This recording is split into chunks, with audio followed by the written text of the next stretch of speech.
हाँ, तऽ हमसब जे बात कऽ रहल छलहुँ जे आबक जेनरेशनके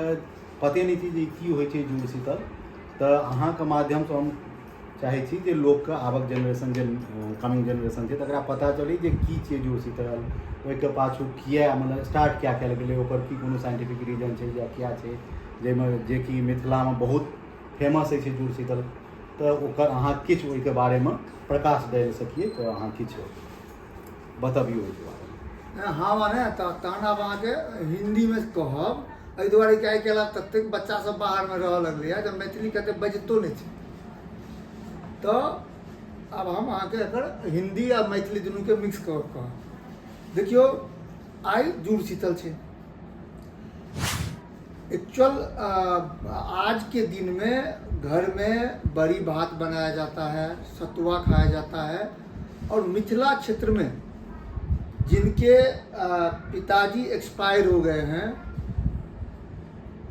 वो सब ये एक घड़ा में कलश में पानी भरते हैं, फिर उसके ऊपर सत्तू डालते हैं, एक आम डालते हैं, कुछ पैसा भी डालते हैं और उसको दान करके दिया जाता है कि ये जो महीना है बैसाख का महीना सबसे ज़्यादा गर्मी का महीना होता है, तो अपने ऐसी मान्यता है कि पितरों के लिए हम पानी दे रहे हैं, उनको गर्मी में पानी मिलेगा। एक तो आज ही के दिन ये भी होता है। दूसरा एक है कि नॉर्मली हर एक साल ये जो त्यौहार है जुड़शीतल का वो 14 या 15 इस महीने में ही आता है, तारीख में भी ज़्यादा ऊपर नीचे नहीं होता है। और जो आज का खाना है वो कल भी खाया जाता है, जकरा मैथिली में कहै छै बसिया खाना, बासी भोजन। बासी भोजन। और वह बसिया खाना या बासी भोजन भगवान को भी प्रसाद के रूप में दिया जाता है। हाँ, आज फिर ब्राह्मणों को भी खिलाया जाता है। तो आज बड़ी भात, फिर दल पूरी मैथिली में बोलते हैं, दाल की पूरी होती है, ये सब बनाया जाता है। पहले फिर आजकल तो अब ये प्रथा बंद हो गई, मिट्टी या जिसको कादो बोलते हैं मैथिली में, ये सब से लगाते थे, जिससे आयुर्वेद के हिसाब से मिट्टी के लेप से आपकी त्वचा की बहुत सारी बीमारियां खत्म होता है। दूसरी बात है कि फसल के हिसाब से भी अभी गेहूं कटना चालू होता है, तो मिट्टी में आपको काम करना है, तो एक तरह से अपने बॉडी को आप तैयार करते थे कि हम आगे आने वाले गर्मियों से आप कैसे आपका बॉडी उसको ये कर सके, बचा सके और काम करना है।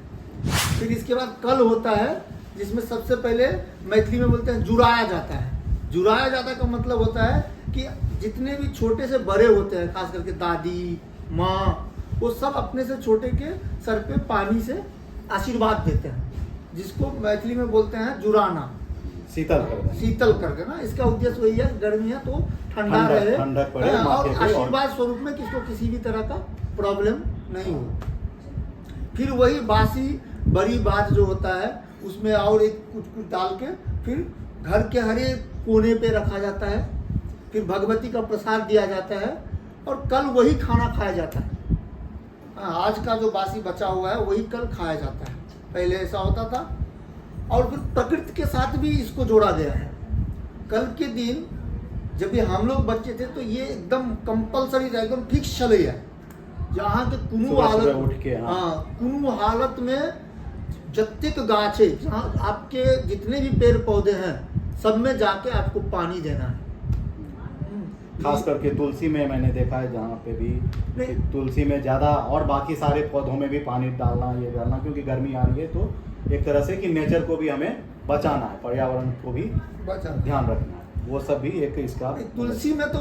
मिथिला क्षेत्र में, और अब तो मुझे लगता है बाहर में भी, जहाँ पे महादेव की मंदिर है, आज के ही दिन एक कलश लगाया जाता है और उसके अंदर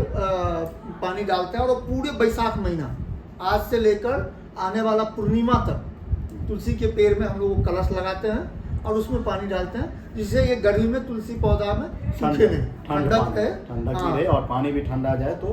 पौधों को उससे अच्छा मिले। तो इस तरह से हम देख रहे हैं कि मतलब जो मैसेज पूरा ओवरऑल आपसे डिस्कशन करने के बाद जहाँ तक मुझे समझ में आया कि इसके थ्रू आज से जैसे गर्मी स्टार्ट हुआ तो बॉडी को भी गर्मी से फाइट करने के लिए हम वो कादो और मिट्टी जो भी रहता है उससे बॉडी में लगाते हैं, जो खेला करते थे, प्लस जो आशीर्वाद लेके और ठंडक जुड़ाते हैं उससे कि अपना ठंडक रहे और आगे पेड़ पौधों सब में पानी डाल के पेड़ पौधों को भी बचाया जाता था कि उससे हमें, क्योंकि पेड़ पौधों के कारण ही हमें बारिश होती है, ये होता है सब कुछ, पर्यावरण भी बचा रहे। तो एक तरह से मैसेज ये देना चाह रहे हैं कि इससे प्रकृति का भी इसमें ये किया गया है कि प्रकृति के दृष्टि से भी कि उसको भी बचाना ये हमारा कर्तव्य है, और अपने आप को, बॉडी को भी ठंडक मतलब गर्मी से जूझने के लिए, और घड़े के बर्तन से पानी पीते हैं क्योंकि गर्मी रहता है, तो उससे भी थोड़ा अच्छा भी मिलेगा, और पौधों में भी तुलसी में जो जल टपकता है तो वो ठंडा रहेगा, तो उससे भी पौधों को भी थोड़ा राहत मिलेगी। सनातन धर्म में तो सिखाया वसुधैव कुटुंब का, हमारा जो धर्म है कोई भी, उसमें चाहे ये है जीव हो,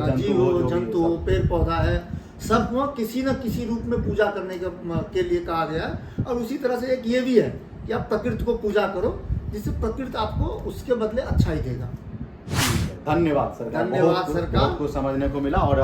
आशा करता हूँ कि कमिंग जनरेशन को भी इससे बहुत कुछ सीखने को मिलेगा, और वो भी इसको ये नहीं सोचेंगे कि बिहारी पर्व है, इसको क्यों फालतू का मना रहे हैं। उसके पीछे साइंटिफिक रीजन ये था कि हम अपने बॉडी को भी आयुर्वेद के हिसाब से हर तरह से अपने बॉडी को भी बताते हैं। जिज्ञासा हो तो आप पूछ सकते हैं। लाइक करिए, सब्सक्राइब करिए। जय मिथिला, जय बिहार, जय भारत। धन्यवाद।